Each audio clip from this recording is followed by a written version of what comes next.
I was screaming. I was like, who is this cat? I mean, he came in sunglasses, sweater, tie, shirt, all this kind of stuff. And I know he was informed prior to the whole thing that this was going to be one of those kind of, female catering type of events. So to see him coming in all like swaggerlicious, like he T.I., all broke down, literally, was absolutely hilarious. So then this brother takes off his shirt. He takes off his shirt, the sweater. He takes off his shirt, takes off his tie, takes off all this stuff. And you got all this damn taco meat. That shit was so nasty. It was so nasty. He had all this taco meat on his chest and this sorry ass, whack ass tattoo over here. And I'm looking at his nipples and he just looked a hot mess. So I knew from the time he walked in the door, he was like Donald Trump. Fired. You're fired. Like he was, Andre, you ain't got it. You need to eat you some Wheaties. You need to eat you some protein bars. I actually like the peanut power plus grape from a Smoothie King. Find your life. Find your life and find some calories because I was like Phaedra. I wanted to see some eye candy. That shit was a damn nightmare. So that's on Andre. The second guy was Gerard. Now when Gerard came in with that damn bow tie,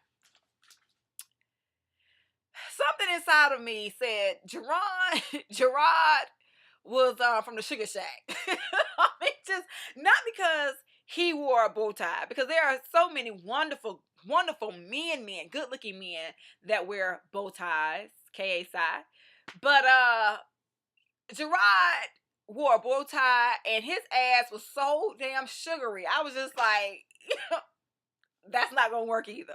And I started to say, you guys knew that you were taping this episode of this show, so why not have the cream of the crop come on in to audition to be a part of Candy's thing?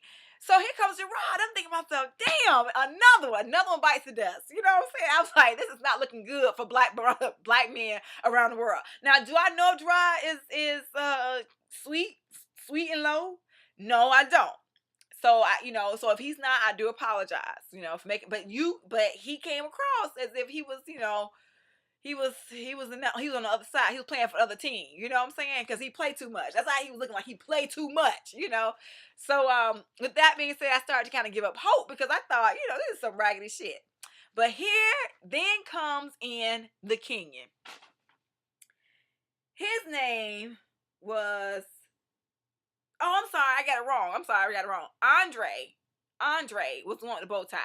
Gerard was the Kenyan. Okay, so I'm sorry, I got it wrong. Gerard. He made me believe in all things African. Okay? I'm black. I'm American. Obviously, my father always says that America's our mother and Africa's our father, the father that we've never known. And although we pay homage, although it's a constant reminder of the father that we could have known but never have known because of the complexion of our skin, we have to pledge loyalty to the mother who's brought us up, America. So I'm gonna say it like this: I'm American. I've heard about Africa. I've seen documentaries. I've read about some things. I can't, other than my brown skin, my brown complexion, my pigments, my nose, my eyes, my features. They're all of the father that I've never known. But Gerard made me a believer last night in all things African. When that mofo took off his shirt, and that fine chocolate specimen of a man was all cut up down to the pelvic bone.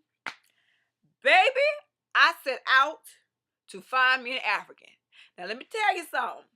You need to have good teeth. That's one thing about these little documentaries. I see these little kids on documentaries, and their teeth are beautiful. You have to have good teeth. I need to know that you invested, in your oral hygiene, right? Your English needs to be impeccable. I mean, you can have a little accent, but your English needs to be impeccable, and then you can kind of teach me the other shit later.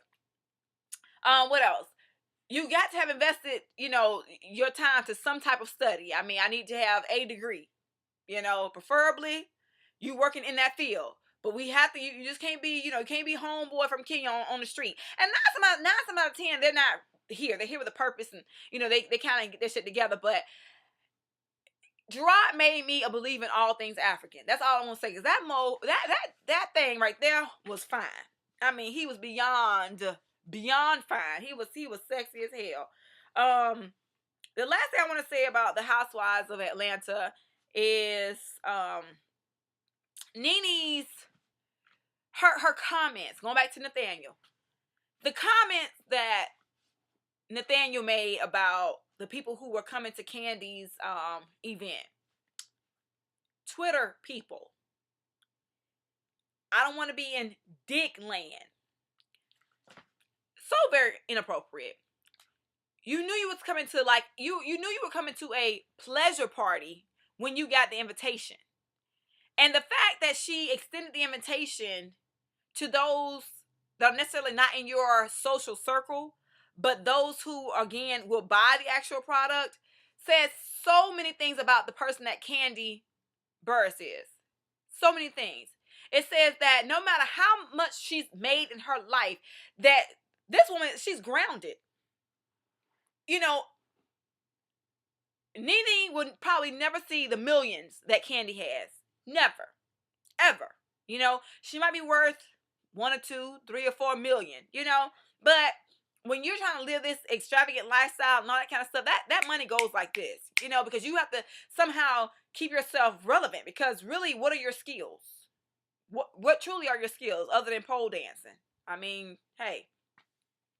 But to belittle people, other people who are excited about somebody else's idea and dream and all that kind of stuff, that just shows that you are small. And I never thought I would come to this place where I didn't really care for you, but I'm in this place where I really don't care for you, because you just was real extra last night. I mean, you was walking out of there like, yes, bitches, oh, bye, bitches, and all this kind of stuff, and you have no class about you.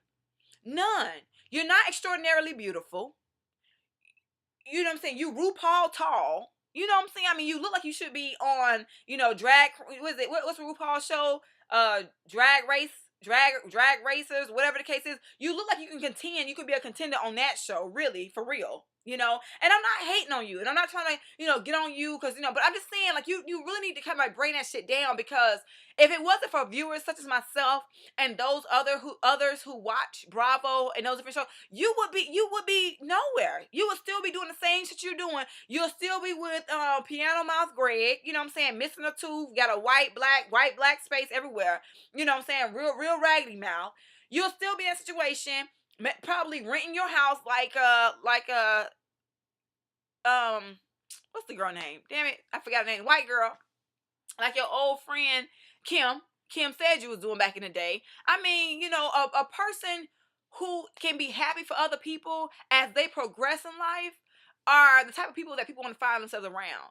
If every time somebody's doing something and because you're not in it, you got your nose, tooted up to the air, or your mouth all crooked and just, crazy or whatever, it's just not a cute look. Like, no matter what it is, it's not a cute look. I mean, for real, it's not a cute look. So, with that being said, I'm gonna get off Real Housewives of Atlanta. Oh, before I do, in this one little minute, again, going back to Sheree, it's unfortunate that Sheree lost her job. It's unfortunate. I mean, I could tell at the end she was kind of pulling for straws, because one season you was trying to pull Kim wig off, and the next season you hugging her and kissing her on her face because she engaged. Bitch, you thirsty. You thirsty. And instead of you trying to find your own niche, that thing that makes Sheree, you lost it. I mean, how you Funky Dineva said, how you gonna be riding around in a Porsche with expensive pocketbooks, but your kids ain't got no beds to sleep on? Your apartment looks bare. It's like, you turn around, everything that you need is in one little general area, because your apartment is like that small. Like, your priorities are all out of whack. We saw that. Bravo saw that. So they shut your ass down. Unfortunately, I wish you the best in life. I hope that you find something that is for you. But it is what it is. So that's my little Housewives of Atlanta spiel. Now to the Shahs.